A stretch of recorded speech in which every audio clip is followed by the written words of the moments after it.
धक्कारे bike चालक मृत। अनुगुल जिला बरपाल थाना सम्मुख ट्राफिक छक निकटरे आज मध्याह्न समय एक ट्रक धक्कारे जड़े युवक मृत्यु होईछि। सूचना अनुसार तलमूल पाटणा ग्रामर केशव साहू पुओ शत्रुघ्न साहू से आज बाइक जोगे घर बाहरी बरपाल ब्लॉक कार्यालय को काम जाइथिले।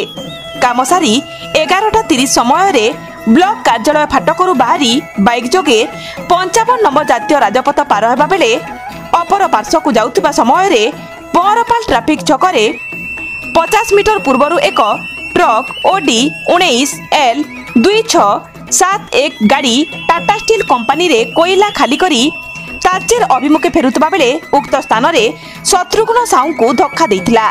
फलरे गुरुतर अवस्था शत्रुघ्न को स्थानीय लोक माने बरपाल गोष्ठी स्वास्थ्य केन्द्र को नैथिले। सेठारे डाक्तर तांको मृत घोषणा करथिले।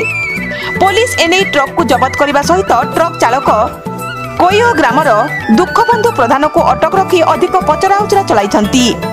बरपाल थाना पक्षरु मृत्यु मामला रुजु करी शत्रुघ्न साहू मर शरीर को व्यवच्छेद करी परिवार लोकंकु हस्तांतर करथिले।